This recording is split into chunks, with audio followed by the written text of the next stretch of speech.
she's a STAR student, and today she's going to share what it takes as a high school student to be successful, and she's going to explain to us where she's at now and where she's going and so forth. So, trying to say hi to the audience out there. Hello. I know it can be a scary time trying to apply for colleges and trying just to finish high school the best you can, but just keep pushing through and you definitely can make it. It's not as scary as it seems. So tell us a little bit about what your major is. My major is going to be biomedical engineering or biotechnology, depending on the school. Basically, what you're doing there is studying how certain molecules interact with each other and how you can manipulate genetic coding to try to get different results, which can help cure diseases or make plants more efficient and just improve the medical and agricultural world. And how did you? What was the passion or desire where you decided this is what I wanted to do? When did that happen? Right, so going into freshman year, I was sure I wanted to be a public prosecution attorney. But then I took this AP biology course freshman year, and I started learning about genetics and bioengineers. And I was like, oh my gosh, I think I've just decided what I wanted to do. It totally changed the course of my life, what I wanted to do. So my suggestion would just be to keep your options open in the beginning of your high school career as to what you want to do, because you are in high school for a reason. You are learning. So find what interests you in those classes and then just go for it. Great. And what were the steps that you took once you identified the major or your career, right? Because it was the career first, right? You decided, this is what I want to do for the rest of my life. Right.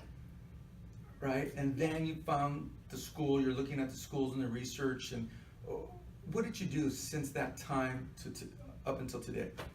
Since that 9th grade biology course, I've researched the career more online. I've watched documentaries, read books, just kind of gotten myself into that kind of career mindset.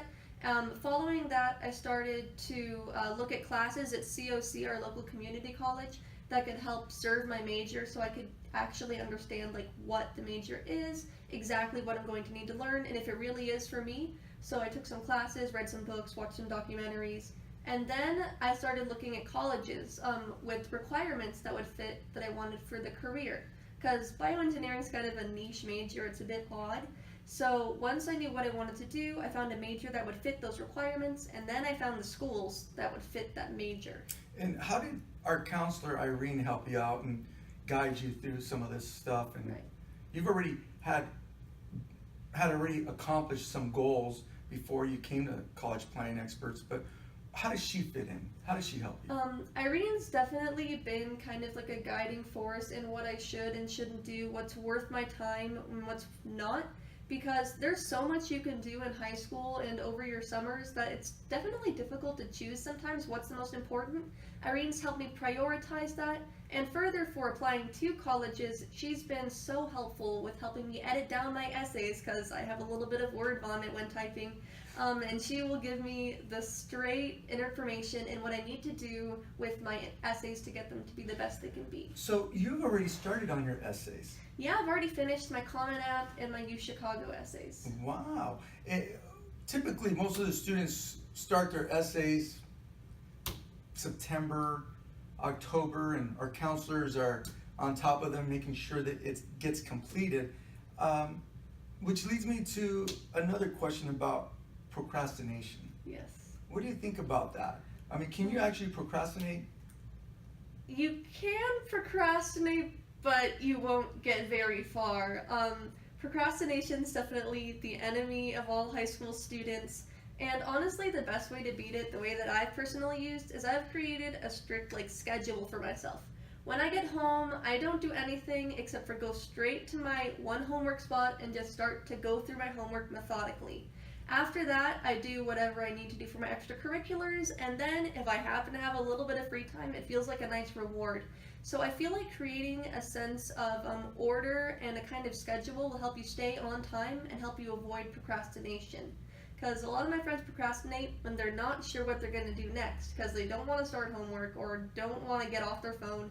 But if you have a strict schedule you can adhere to, then it's definitely helpful to help avoid procrastination. Which now leads me to another question. What do you think about organization? Because this sounds like you're pretty organized. Yes, organization is most definitely key. If you're going to have one thing as a student or get one thing for your student, get a nice little fun organizational binder. You can decorate it any way you want, have it any color, but inside that binder, I like to schedule out my days. Of course, I have my school, my classes, my homework section, but then under that, I have all my extracurriculars that I need to get done, and I need to prioritize that in the other side of my binder besides the dates, and just make sure that everything's organized, because it's really key. So when do you think you should be starting to actually create these great habits that you have?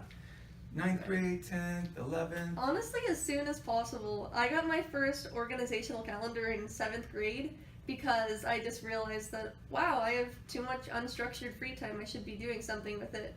So after I got my first organizational binder, I felt that my life definitely improved and that I was able to more efficiently use my time, which just made me happier. Because when you have a schedule, you know what's going to happen, so it's no surprises. It's great. And even if there is a surprise, you schedule in a little bit of free time for yourself so you can move things around. So I would say start organizing as soon as possible.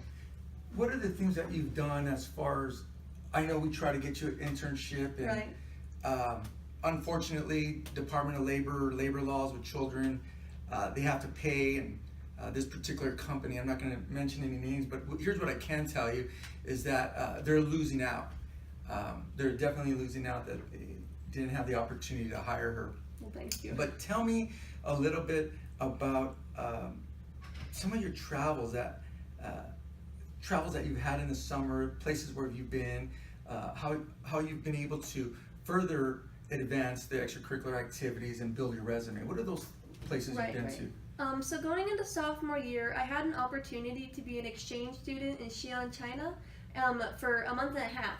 So I went last summer to China, and I studied the language, the culture, and it really helped me deepen my understanding of not only the language and the culture, but also of humanity as a whole. So I really feel like if you have an experience to go to another country, or better, live in another country and study in another country, it'll help you broaden your worldview, which is definitely what colleges look for. They want a well-rounded student and a well-rounded person. And then after my exchange trip in Xi'an, I went to a conference at Berkeley, which I was very fortunate to be able to go to, on genetics, which is what going towards my major. So that's definitely kind of a really great summer because it helped me broaden my culture view and also my career path. This summer, I have been doing some college courses to try to get most of my general education done, trying to get that done before high school's over so I can just, start in on my major in college and not waste time or money, because we all know how expensive college is. And just been doing a few leadership things this summer. Talking about college and expenses and how much money it is. Yeah. What colleges are you picking? What are your dream schools? Yes. Tell them what your dream schools are. My dream school would be Harvard or the University of Chicago. Both are world-renowned. They're just amazing, and not only their programs that they offer, but also the student body. These are definitely some of the more difficult schools to get into, so on the hard nights when I don't want to do that math assignment, or I just can't seem to get the will to finish that English essay, I think of what I want to do and where I want to be. Oftentimes I'll even pull up a picture of the campuses of these colleges just to kind of have something visual to motivate myself. So that's your dream, right? Yeah. So basically what she's done is set up her dream, she put some goals together, she put a plan together, and then she took action. This is what successful students do. That is so awesome. And I can tell you, if you know why, if you can figure out why, then we can show you how. The how is the easy part, but you have to be disciplined. Right? So, tell me a little bit about that conversation that we had about your SAT score. Right. So the first time I took the SAT in the beginning of my junior year, I scored a 1500, which I knew was pretty good. I'd broken that 1500, which was my goal. But I emailed Rudy and Irene, and I said, I think I want to take it again. How can I get my score up a little bit? So I've been working over the past school year to try to really focus on my studies, which will obviously help with the SAT, because what you're learning in school is basically the SAT. And I've been doing study books, trying to get the score up, and I'll be taking the SAT again in about 3 weeks. So all she needed the phone call was like this. It was, hey Rudy, what do I have to do to get to 95 percentile? I'm like, well, you're good at 1500 out of 1600. But she refused to listen and decided that she wanted to take the test again because she wanted to be top 5%. So I know she's going to get there. You can see she's very determined, young lady. This is our future. I always tell her stuff. I always say little innuendos. One of them I tell her is, hurry up and finish school because I'm looking forward to you finding what? The cure to cancers, the cure to cancer, diseases. the cure for me. Yeah. I believe in things coming full circle. She knows that. She knows how important kids are to me. And that's why we do what we do here at College Planning Experts to ensure that they get into their dream school and show parents now how to go broke by doing that. Which leads me to your mom. Yeah. How nervous was she? She was very nervous because she grew up in an era where college, all you had to do was fill out one little sheet and you got into SDSU, which is where she went, and she loved it. But today, it's a lot more complicated to even get into like a community college. Everything has been amped up in the caliber of difficulty and complexity. So I feel like when I had the conversation with my mom about wanting to go to some of these bigger dream schools, we've had to look at the financial options and a bunch of scholarships. Like I'm looking into one called the SMART Scholarship from the Department of Defense, which pays for anyone who wants to go into STEM, their college, if you work for them as a paid, not even an intern, just as a paid job. So there's a lot of options out there for anything you want to do. So just do a little research on the internet, ask Rudy, ask your counselor, like mine's Irene.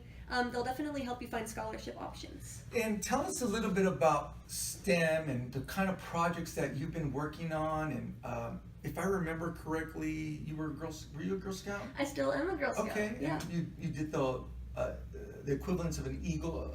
Yes, the Girl Scouts have something called a Gold Ward, which is where you put 80 hours into a service project that helps your community. What I decided to do was I decided to focus mine on genetics and education.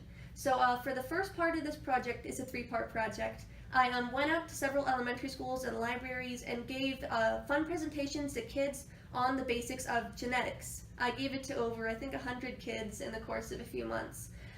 Next, what I'm doing right now is I'm in the process of planning a benefit concert that all the proceeds will go to an organization called NORD, which researches rare diseases that are hereditary, going with genetics, and helps find cures for them. It's a nonprofit. And finally, what I'm doing is I'm creating an online web series so that any kid can just go online and learn a little bit about genetics, my favorite subject, from an easy and hopefully fun source. That's awesome. So I hope you guys heard what she's telling you here and all the things that she's done. I get parents in here with students that have high GPAs, high scores, and they're special to you because they're your kids, but to the college and universities, they're nothing special if you have nothing built around them. Building a resume, some of the things that Joanna has talked about. It's interesting when I sit here with the parents and say, tell me what's so special about your kid. Because everybody at Caltech is a walking 4.5 with a 1550 and very special with projects that they've done. So if you want college to be paid for, what you need to do is start early, get good grades, get good standardized testing score, come to a company like ours that can actually help your child and get the most money and get into that dream school. But it all starts with not procrastinating, organization, and starting in 9th grade. And there's a fallacy out there that a lot of counselors like to say about 10th and 11th grade is right, the most important, but that's not true. If colleges even do look at 10th and 11th grade more strongly, you need to have a strong foundation in 9th grade. I started most of my just good study habits in 9th grade to try to help set me up for success in my future. So I joined as many clubs as I could in 9th grade, got my feet in the ground with a lot of organizations I'm interested in, because by the time you're in 10th, 11th, and 12th grade, if you're in those clubs and organizations, you'll probably have a leadership position just because you've been in there for so long. And colleges love nothing more than continuity of being involved in something. And the base is the most important part of the 9th grade here to start off strong because it's easier to maintain maybe slip a little bit. But if you're already dug yourself a hole in its 11th grade and you come to me with a 3.0 and you want to go to Harvard, it's going to be nearly impossible to do.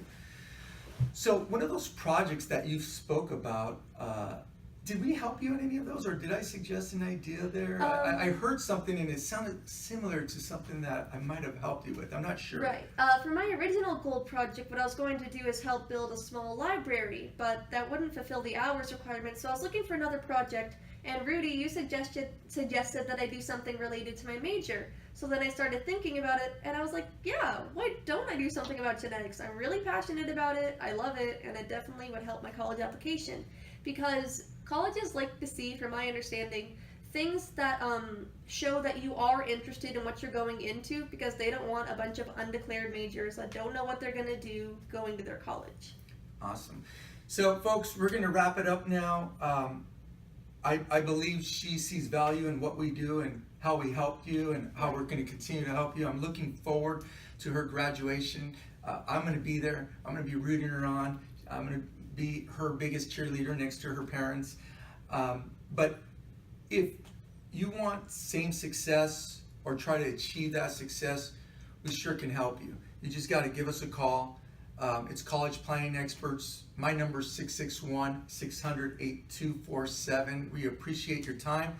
You have a great day. Thank you. Thank you.